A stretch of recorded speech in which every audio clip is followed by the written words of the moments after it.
हाँ भैया, देखिए ये जो अपना कौन है, ये जो अपना ब्रेन है, ये अब आपको अच्छे से दिखेगा, इधर मैं बैठा हूं तो दिखेगा नहीं। इसमें तीन पार्ट होते हैं। एक तो होता है फोर ब्रेन, क्या होता है, एक होता है फोर ब्रेन, एक दूसरा होता है क्या, मिड ब्रेन, तीसरा क्या होता है, हाइंड ब्रेन।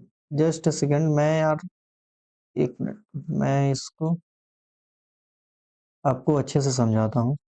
हाँ, देखिए भैया, अगर हम ब्रेन का बात करेंगे, इस ब्रेन के अंदर में हमारा जो है, इसका हम तीन पोर्शन कर लेते हैं।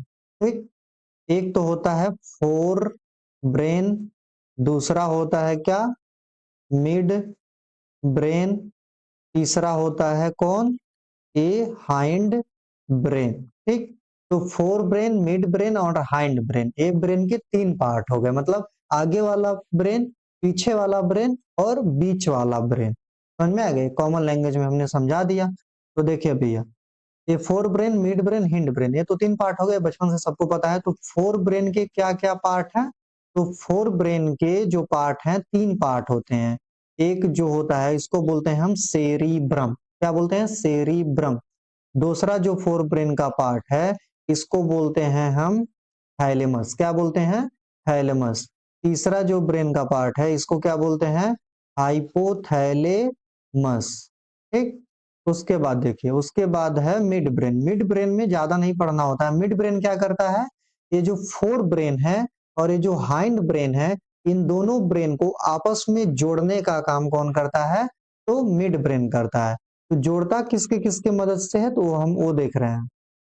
देखिए, इसमें दो पार्ट हो गए, इसको बोलते हैं, पार्ट नहीं है बेसिकली, इसमें पढ़ना होता है आपको, सेरिब्रल एक्विडक्ट, और एक इसका पार्ट होता है जिसको बोलते हैं कॉर्पोरा क्वाड्रिजेमिया।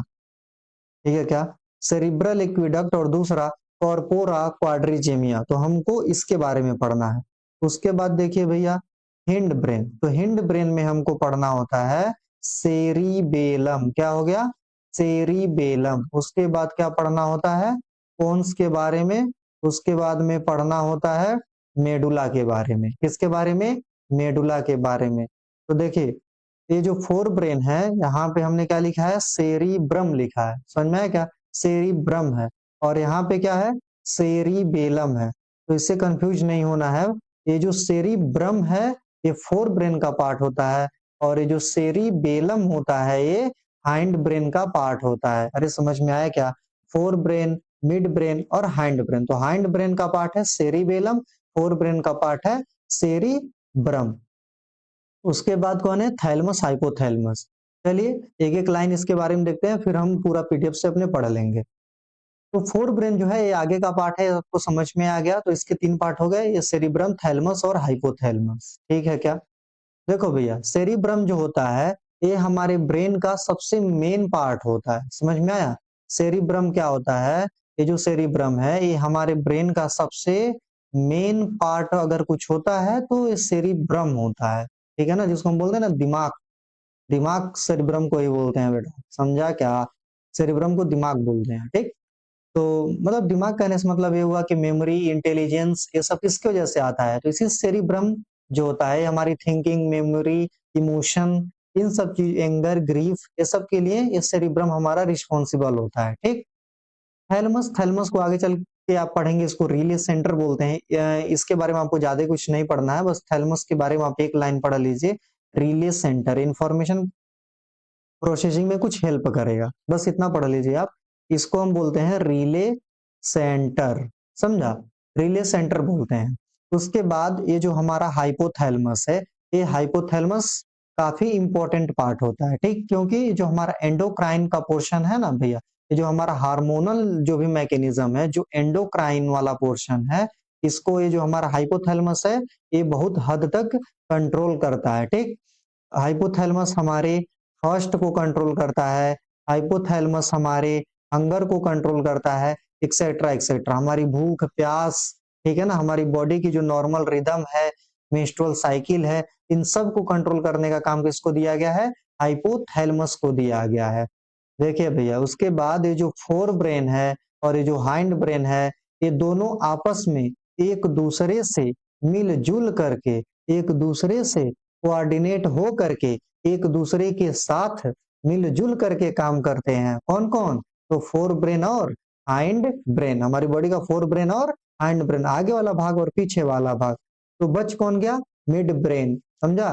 तो मिड ब्रेन क्या करता है? ये जो फोर ब्रेन और हाइंड ब्रेन दोनों को आपस में ये मिलाने का काम करता है, एकदम नारद मुनि की तरीके से है मिड ब्रेन अपना, ठीक। तो इस मिड ब्रेन के दो पार्ट होते हैं, सेरिब्रल एक्विडक्ट, इससे क्या होता है? कुछ फ्लूइड वगैरह पास होता है, ठीक। इसके बाद है कॉर्पोरा क्वाड्रिजेमिया, इसके बारे में हमको ज्यादा नहीं पढ़ना है कॉर्पोरा क्वाड्रिजेमिया के बारे में, ठीक। तो मिड ब्रेन आप बस इतना समझ लीजिए, मिड ब्रेन क्या करता है? फोर ब्रेन और हाइंड ब्रेन को आपस में एक दूसरे से इंटीग्रेट करने का कोई काम करता है। तो कौन करता है? यही जो अपना मिड ब्रेन है, यही काम करता है फोर ब्रेन और हाइंड ब्रेन को आपस में इंटीग्रेट कराने का, ठीक है क्या? चलिए जी, इसके बाद है अपना हाइंड ब्रेन। हाइंड ब्रेन मतलब ये जो पीछे वाला पार्ट है, ठीक है ना, इसको हाइंड ब्रेन बोल रहे हैं। तो ये है सेरिबेलम। सेरिबेलम क्या करता है सर? तो सेरिबेलम हमारी बॉडी को बैलेंस करने का काम करता है, बॉडी बैलेंसिंग प्लस, या फिर इसको हम पोस्चर बोल सकते हैं कि नहीं, हमारी बॉडी के पोस्चर को मेंटेन करने का जो काम कर रहा है वो कौन कर रहा है? हमारा सेरिबेलम। जैसे मान लो कि एक पियक्कड़, पियक्कड़ इन द सेंस की जो खूब दारू पी के एकदम टल्ली हो गया है, तो उसका बॉडी का मूवमेंट संभाला नहीं जाता है ना। क्यों? क्योंकि जो अल्कोहल है वो किस पार्ट को अफेक्ट करता है? हमारी ब्रेन के सेरिबेलम पार्ट को। सेरिबेलम पार्ट को अफेक्ट कर देगा तो सेरिबेलम ही क्या कर रहा है? बॉडी की बैलेंस ही कर रहा है, बॉडी का पोस्चर मेंटेन कर रहा है, तो सेरिबेलम अच्छे से काम नहीं कर पाएगा। तो